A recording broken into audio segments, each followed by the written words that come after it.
Hola a todos, hoy vengo una vez más a contaros algo que probablemente muchos estéis dándole vueltas a la cabeza, sobre todo si me seguís desde hace poquito, y es con respecto a dar el salto al extranjero, dar el salto a trabajar fuera de España y además a trabajar en un sector tan interesante, tan innovador como es el sector de la automoción. Voy a empezar a contaros un poquito mi historia, cómo llegué hasta aquí, cómo me he ido formando durante este tiempo, de dónde vengo.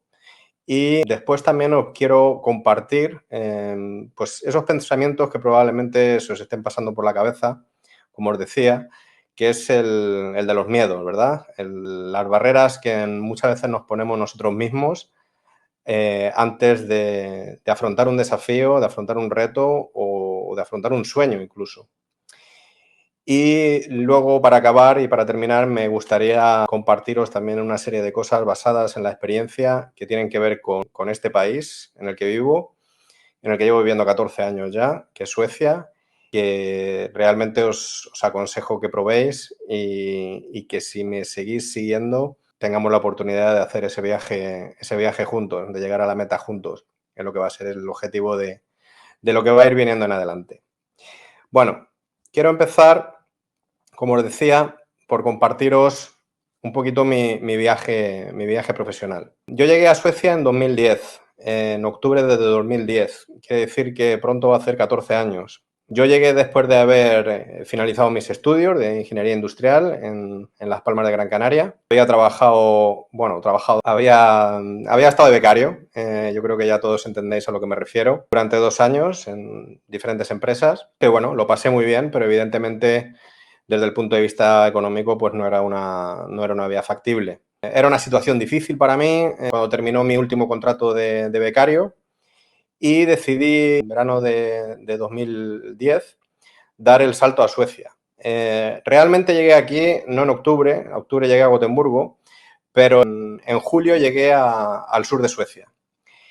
Venía de vacaciones, venía un poquito para aclarar un poco la cabeza, explorar un poco el sur del país y, como os decía, pues eso, poner mi cabeza en orden, poner mis ideas, juntar todas las piezas del rompecabezas que tenía en ese momento en mi mente. Y bueno, evidentemente venía con la frustración de que en mis 2 periodos de becario anteriores pues no había tenido éxito, no me habían contratado, había trabajado como el que más, había puesto todo mi empeño en hacer un buen trabajo en esas empresas, pero bueno, por distintas razones pues decidieron no quedarse conmigo y me encontré pues en el paro con 27 años y la verdad que en lo más profundo de la crisis económica por aquel entonces, lo cual las expectativas no eran muy halagüeñas. Bueno, como os decía, me presento aquí en verano de 2010 y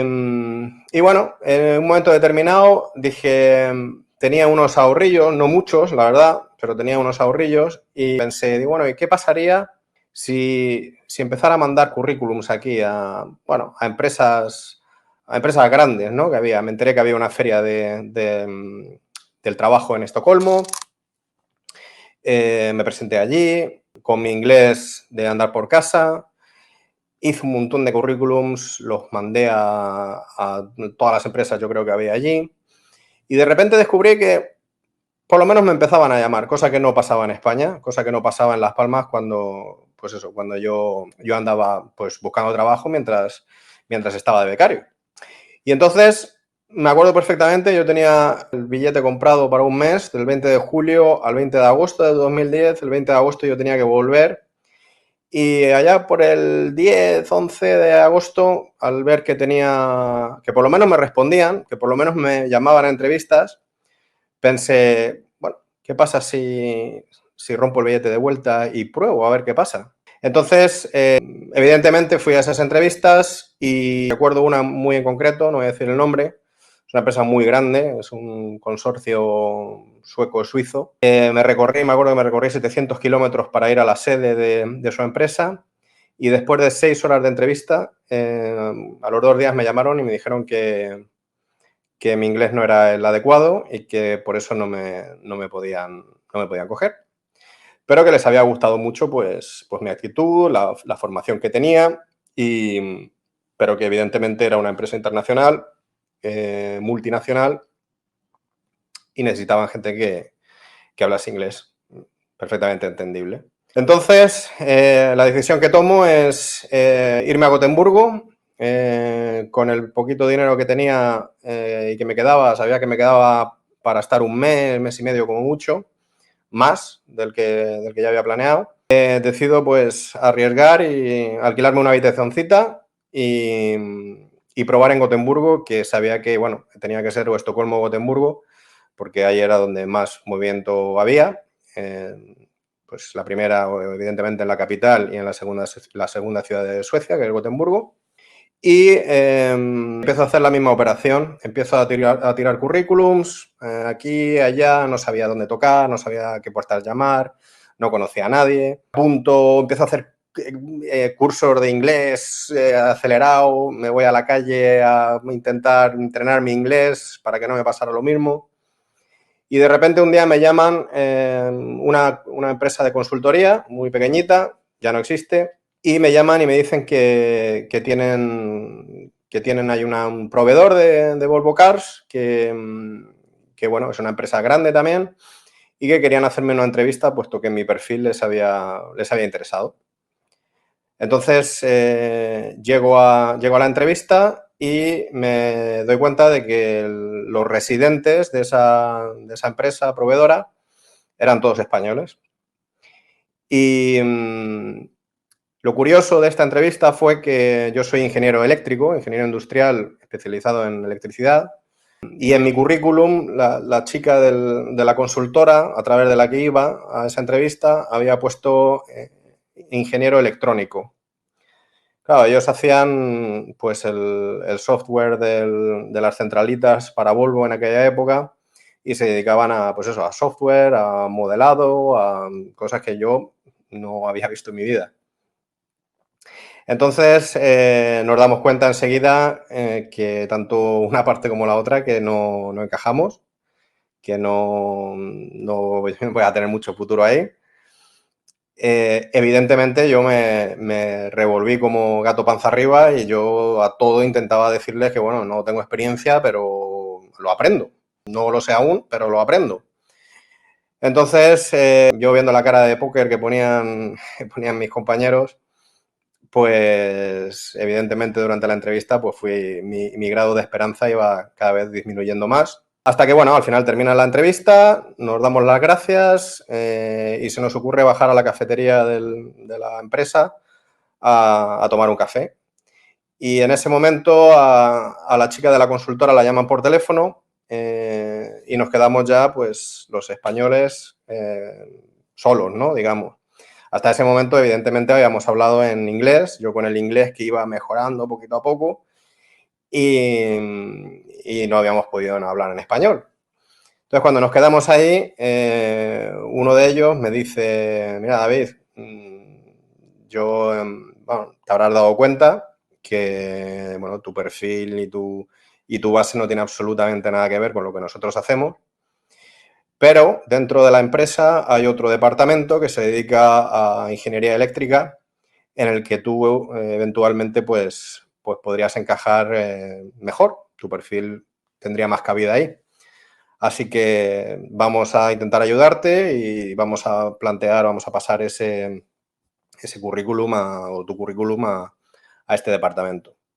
Al cabo de un par de días o tres, me llama esta misma persona y me dicen que, bueno, que han intentado, pero que no tenían, que no había nada disponible para mí y que no podían darme un trabajo.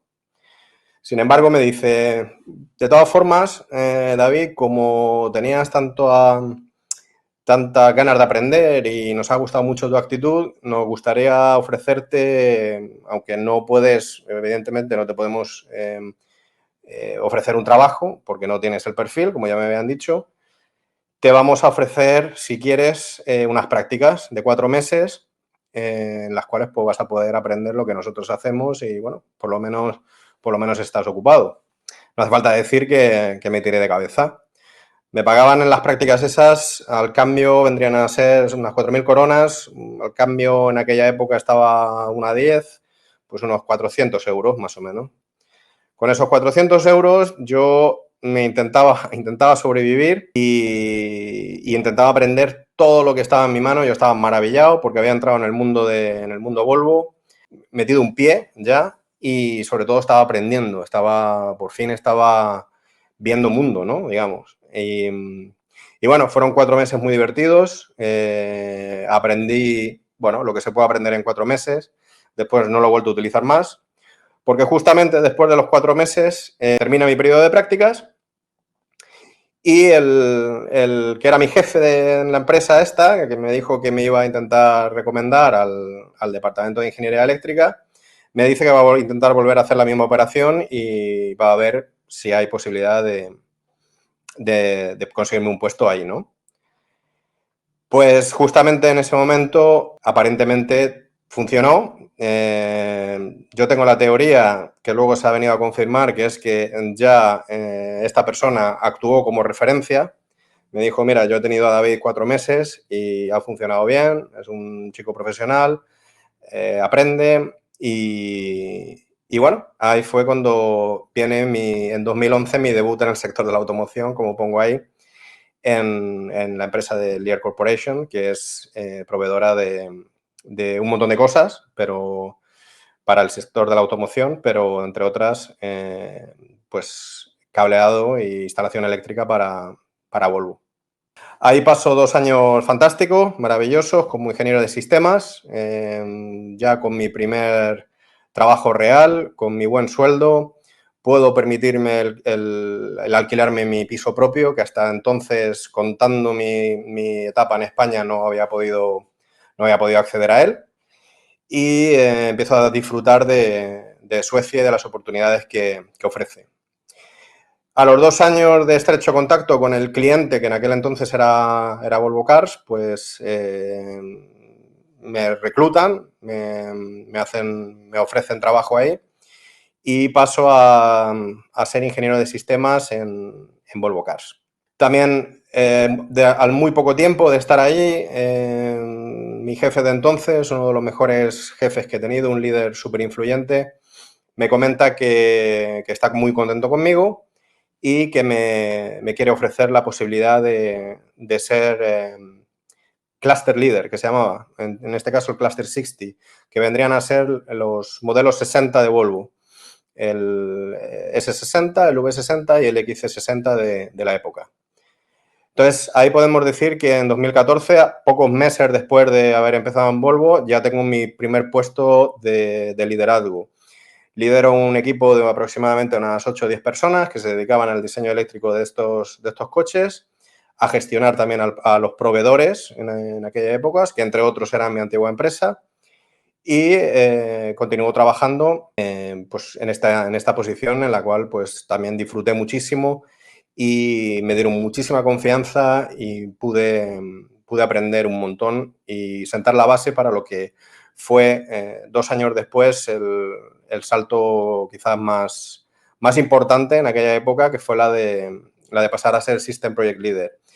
El System Project Leader en aquella época era pues un jefe de proyectos, un líder de proyectos que se encargaba ya no solo de la instalación eléctrica, sino también de la arquitectura, de los atributos, del Vehicle Mode Management, de otros aspectos que tienen que ver también con la arquitectura eléctrica, pero a mayor escala. Ya el equipo asciende de entre 8 a 10 personas a pues aproximadamente unos 30, 35 en aquella época.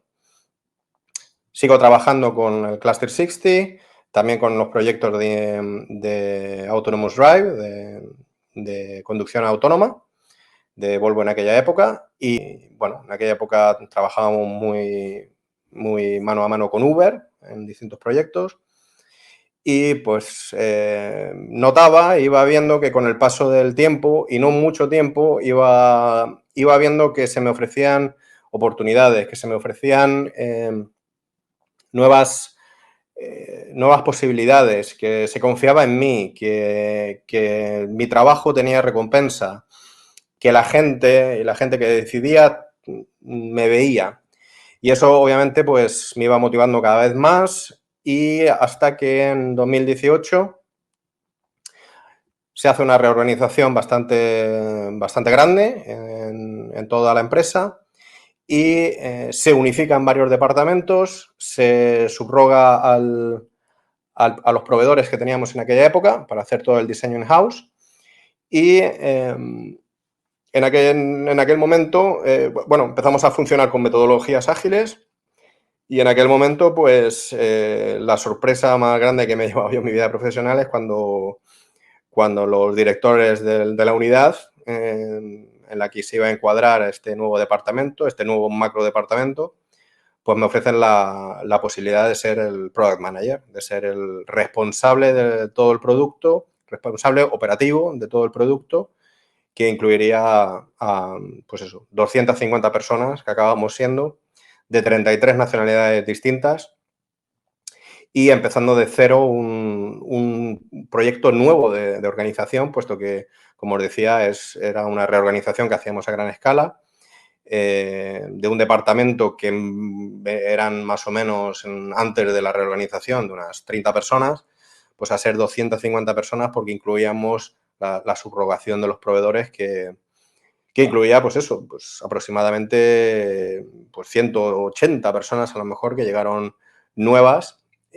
Para empezar, me acuerdo el primer día después de las vacaciones de verano, yo me presenté allí y había 180 personas aproximadamente de, pues eso, como comentaba, de 33 nacionalidades distintas, gente que venía de las sedes de los proveedores en los distintos países, a gente de Rumanía, de Serbia, de Turquía, que habían llegado el día anterior a Suecia, que no sabían ni, prácticamente ni encontraban el edificio y teníamos que, evidentemente, seguir entregando, teníamos que seguir haciendo nuestro trabajo, pero con una plantilla totalmente nueva, con un sistema de trabajo completamente nuevo y con todo lo que ello conlleva, ¿no? Entonces fue un desafío y un reto espectacular, pero evidentemente después de la confianza que habían puesto en mí, yo no podía fallar, estaba enormemente motivado y veía la progresión que iba teniendo y bueno, pues fue una época muy dura de trabajo, pero muy provechosa, aprendí un montón y sigo aprendiendo porque aunque mi puesto ahora ha cambiado de nombre, puesto que ha habido reorganizaciones por el camino, pero las responsabilidades vienen a ser más o menos las mismas. Hemos conseguido pues, tener una gestión de equipos y de la organización espectacular y bueno, seguimos aprendiendo un montón y como podéis imaginar, después de haberos contado toda esta historia que he tenido, pues tremendamente contento y con ganas de que haya mucha más gente con la misma motivación, con las mismas ganas y que tengan las mismas posibilidades de triunfar aquí como yo estoy pudiendo experimentar. Y evidentemente, pues como podéis ver, la carretera no termina ahí, sigue. Entonces, me gustaría que evidentemente con esta historia que os he contado tengáis la certeza de que es posible y de que es posible con la actitud y con la filosofía y con la cultura que nosotros tenemos de trabajo. Bueno, después de esto, quiero contaros un poco acerca de lo que seguramente estáis pensando ahora, que buah, qué bien, qué guay, que David le ha ido bien, pero ¿y si va mal? Bueno, yo voy a contar o voy a hablaros de 5 tipos distintos de miedos que existen, o que yo he identificado al menos. Y os puedo asegurar que todos estos, en la máxima expresión, los he experimentado yo en distintos momentos de mi estancia aquí en Suecia. Incluso los sigo experimentando, me atrevería a deciros. El miedo a lo desconocido. Evidentemente no es posible saber qué va a pasar en el futuro. El miedo a la incertidumbre es algo natural, cuando no sabemos por dónde van a salir las cosas. Y es completamente normal, es completamente normal. Yo cuando llegué aquí, evidentemente no sabía dónde me metía. Mis mis razones y mis motivaciones eran mías y eran muy particulares y probablemente cada uno tendrá las suyas dependiendo de la situación vital en la que se encuentre. Yo en aquel momento tenía muy poco que perder. Yo no tenía trabajo, no tenía familia en España, o sea, familia sí tenía mis padres, evidentemente, pero nadie dependía de mí. Pero no tenía muy poquito que perder. Lo que tenía que perder era mi confort, que vivía con mi padre, tenía mis amigos, me lo pasaba muy bien en Gran Canaria, pero sabía que tenía que vivir de algo. Entonces, mi apuesta era quizás menos arriesgada que la de muchos otros que a lo mejor se encuentran en otras circunstancias. Pero al fin y al cabo, el miedo a lo desconocido lo vamos a experimentar todos. Y sobre todo ante un salto como el que estamos hablando. No obstante, es completamente normal, no deja de ser una barrera mental y cuando somos conscientes de que no podemos controlar lo que va a pasar y tratamos de prepararnos o de planear esos escenarios que pueden llegar a ocurrir, vamos a experimentar un alivio, un cierto alivio, porque lo que hay que hacer es normalizar ese miedo o esa barrera mental. El miedo al fracaso es otra barrera mental que tenemos también que asumir. Al final, todos estos miedos de lo que se trata es de saber convivir con ellos en muchas ocasiones y de domarlos. Ni el éxito ni el fracaso son definitivos. Ni el éxito es para siempre, ni la derrota va a suponer que nos tengamos que meter bajo tierra. Nada de eso. Lo que sí podemos hacer es tener una actitud distinta, sobre todo ante la derrota. Evidentemente el éxito es muy fácil de encajar, pero las derrotas y los fracasos no dejan de ser más que aprendizajes. Y vamos a estar expuestos a ellos siempre. Vamos a tener mini derrotas diarias, vamos a tener macro derrotas cuando algún proyecto se nos caiga, vamos a tener malos días en el trabajo, siempre van a venir, y perdón por la expresión, van a venir de culo. Pero tenemos que ser conscientes de que eso va a pasar y de que no hay victoria sin derrota y no hay derrota sin victoria. Entonces, siempre y cuando tengamos seguridad en lo que estamos haciendo, en nuestras capacidades, en que, bueno, hoy hemos caído, pero mañana, dado que sabemos que valemos, vamos a salir de ahí, va a ser muchísimo más fácil domar esta barrera mental. El miedo a no tener el control viene a ser un poquito, o viene a venir relacionado con el miedo a lo desconocido, el que hablamos en primer lugar. El verdadero control está, como pone ahí, sobre las cosas y eventos que han sucedido y no en aquellos que van a pasar. Viene a ser un poco a repetir lo que hablábamos al principio. Con lo cual, lo importante en estos casos, y hablo desde la experiencia, es intentar hacer las cosas bien, intentar poner toda nuestra energía, toda nuestra motivación, todas nuestras capacidades sobre lo que realmente podemos controlar, sobre el trabajo que realmente podemos hacer, sobre la gestión, por poner un ejemplo, la gestión nueva que vamos a hacer en un país nuevo cuando nos hemos mudado, de la mejor manera que sepamos y luego saldrá el sol por donde quiera, pero tenemos que ser conscientes de que puede conllevar a un fracaso o no, o puede llevar a una victoria. Y si lleva a un fracaso, lo más probable o lo peor que puede pasar es que aprendamos y tengamos muchísima más información y muchísima más base para hacerlo una vez más, porque generalmente o siempre os diría hay una segunda y una tercera vez y una segunda y una tercera oportunidad para hacerlo mejor en esos casos. El miedo a nuestras capacidades yo creo que es el miedo más limitante, pero creo que es el miedo o la barrera mental más fácil de atajar o de vencer o de domar al final, al menos. ¿Quién no estará pensando ahora mismo terrible esto de salir de España, terrible esto de conseguir un trabajo seguro que son superdotados todos allí. seguro que no me voy a aclarar, seguro que yo no voy a ser capaz de conseguir un trabajo en Suecia, en una empresa del sector de la automoción. No me voy a aclarar con las gestiones que voy a tener que hacer. Nada de eso, nada de eso. Una de las cosas más importantes, y lo dice una persona que era tremendamente insegura hace unos años, es que cuando realmente somos conscientes de que valemos, de que muchas veces hay que decirse soy el mejor y creérselo, y lo podemos hacer todos, eh, esto se disminuye bastante, esta barrera mental disminuye bastante. Y sobre todo cuando vemos pequeñas victorias, pequeños éxitos que vamos alcanzando gracias a nuestras capacidades, gracias a nuestro trabajo, gracias a que demostramos quiénes somos, gracias a que nos van conociendo las personas que nos tienen que conocer.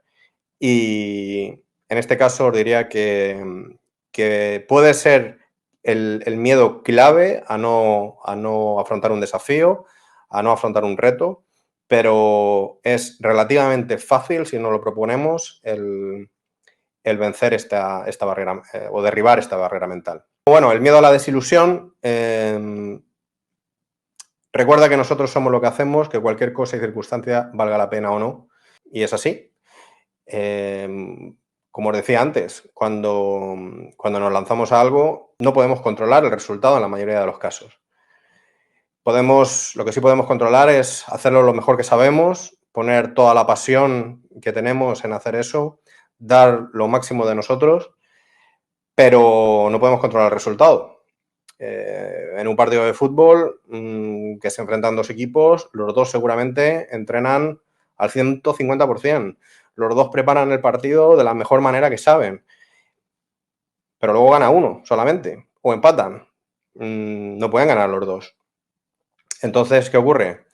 Pues que el que pierde, o incluso cuando empatan, hay una desilusión, hay un fracaso, hay un resultado negativo. Pero, como os decía también antes, si nos hemos preparado, si hemos dado lo mejor de nosotros y si de alguna manera también somos capaces de preparar un eventual escenario en esa dirección, vamos a sacar más enseñanza, más aprendizaje que desilusión de ese tipo de escenarios. Y como os decía, y vuelvo a hacer énfasis, a darle énfasis a este concepto, vamos a ganar y vamos a perder. Y nos va a ir bien y nos va a ir mal. Y si Dios quiera que el día de mañana muchos de los que estáis viendo este vídeo podáis estar aquí cumpliendo vuestro sueño, trabajando en Suecia en una empresa del sector de la automoción, va a haber días malos y va a haber días duros y va a haber días en los que no va a haber ido como quisiéramos, pero no es como empieza, sino como termina o cómo se desarrolla. Y os puedo asegurar que cuando somos capaces de controlar este tipo de circunstancias, este tipo de barreras mentales y confiamos en nosotros y en nuestras capacidades, generalmente la cosa va muy bien. Porque este país, si hay una cosa que me ha enseñado y que realmente valoro un montón, es la cantidad de oportunidades que da, que tu trabajo siempre, siempre, siempre se ve recompensado. No conozco, no se me viene a la cabeza ahora mismo ningún ejemplo de ninguna persona que haya pasado por aquí bueno, con el mismo, digamos, background español aquí en Suecia y habiendo trabajado, habiendo dado lo mejor de sí, que si no ha sido por circunstancias externas, no ha tenido las oportunidades, no las ha aprovechado y está teniendo hoy en día una vida fantástica aquí en este país. Es un país que da mucho la mano y ofrece un montón de oportunidades para que la gente que realmente quiere y la gente que realmente se lo propone. Y siguiendo con Suecia, perdón, en el foco, quería terminar este vídeo tratando de ensalzar una serie de aspectos que, por lo menos para mí, desde mi experiencia, son lo que yo más valoro a día de hoy, lo que más me ha sorprendido, lo que más me gusta de vivir en este país. Podréis buscar en Google todo lo que queráis, datos económicos, datos sociales, datos de educación, están ahí, están en las redes, los podéis buscar. Yo no los voy a dar, yo voy a hablaros desde mi experiencia, como conté al principio. Para mí, una de las cosas que más valoro de este país es, una de ellas es la flexibilidad laboral. No sé cómo será en España hoy en día. Imagino que habrá muchas empresas en las que bueno, se disfrute de esta flexibilidad, de esta conciliación laboral y familiar. Yo esta la he disfrutado desde hace 14 años y creo que anteriormente ya eran expertos en esto. Hay una facilidad para conciliar en el trabajo, para poder, siempre y cuando evidentemente seas profesional, para poder tener todas las facilidades para llevar un balance entre tu vida privada y tu vida profesional. Yo recuerdo, voy a contar una anécdota, cuando empecé a trabajar en Volvo, me acuerdo que uno de los primeros días tenía que ir a hacer una gestión no me acuerdo a dónde, si era en el ayuntamiento, no sé dónde, pero me habían dado hora pues a las, no sé, mitad del día, 12 del mediodía, una cosa así. Y yo me acuerdo que con mi mentalidad fui ahí al jefe y decía, a ver cómo voy a contarle yo esto, a ver cómo le pregunto, cómo le digo que si me puedo ir aquí un par de horitas para hacer esta gestión. Yo me acuerdo que me fui allí y le dije, temblando casi, dije, oye, podría ir un par de horitas a hacer una gestión y vuelvo después y tal. Me acuerdo la respuesta perfectamente. Me dijo, esa pregunta no me la tienes que hacer a mí. Esa pregunta te la tienes que hacer a ti. Yo me quedé así, pensé, digo, igual no me he expresado muy bien con mi inglés. Y me digo, tú tienes tu trabajo en orden, tienes tus tareas planeadas y puedes irte 2 horas o un día entero si quieres, a hacer la gestión que tienes que hacer sin que el trabajo se vea afectado. Le dije, sí, evidentemente sí. Dice, bueno, pues ya lo sabes para la próxima, me dijo. Con lo cual, es un ejemplo de la libertad bien entendida que existe profesionalmente. La igualdad de oportunidades, que es lo que se hablaba antes. Aquí, Suecia, Gotemburgo, la ciudad en la que vivo, las empresas que hay aquí son todas multiculturales, multinacionales. Hay personas de todas las partes del mundo.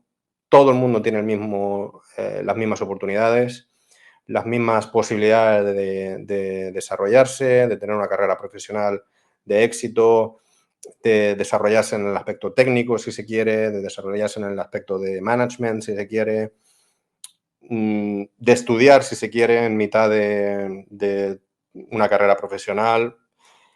No existe ningún tipo de prejuicio, no existe no existe nada imposible si realmente alguien se lo propone y realmente lucha por ello. Las oportunidades están ahí. La independencia económica. Evidentemente, aquí hablamos de unos salarios bastante altos, sobre todo para empezar. Yo creo que el primer salario para alguien recién titulado, salido de la universidad, os estoy hablando del sector de la automoción y dentro de la ingeniería, que es lo que realmente controlo, estamos hablando de al cambio prácticamente unos 4.000 euros al mes, brutos. Con lo cual son salarios bastante grandes, pero independientemente de eso, porque muchos me diréis, bueno, sí, pero la vida allí es muchísimo más cara y todo es carísimo y tal. Bueno, os diría que en los últimos viajes que he ido a España, la cesta de la compra me ha parecido más o menos a la par. Evidentemente sí, si fumáis y os gusta salir por la noche, el alcohol y el tabaco son muy caros y están tiene un alto contenido, un alto grado impositivo. Pero al margen de eso, os puedo asegurar que las proporciones entre el coste de la vida y los sueldos son bastante cómodos, por denominarlo de alguna manera. Sobre todo para la gente con familia, acceso gratuito a un montón de servicios y educación. podéis buscarlo, yo no soy ningún experto, pero podéis buscarlo en internet, cómo se gestiona la baja por paternidad o por maternidad, las facilidades que hay, las subvenciones que hay, las ayudas que hay. Es un país en ese sentido ejemplar. Y por último, una cosa que yo valoro muchísimo y que me ha enseñado también muchísimo es la multiculturalidad. La posibilidad de trabajar y de convivir con gente de tan diversos países, culturas, partes del mundo. Se aprende un montón, estás en contacto con ellos constantemente, ya os digo, tanto en el trabajo como en el día a día. Y la verdad es que es algo que valoro muchísimo, que me ha hecho crecer muchísimo y que me ha enseñado también un montón a lo largo de estos años. Así que, bueno, espero que os haya gustado este vídeo, espero que os haya despertado un poquito más la curiosidad sobre Suecia y sobre la posibilidad de emprender una carrera profesional aquí. Y estad atentos porque vendrán más y os seguiré contando cositas en este respecto. Y espero que os gusten y espero que muy prontito, quién sabe, nos podamos ver.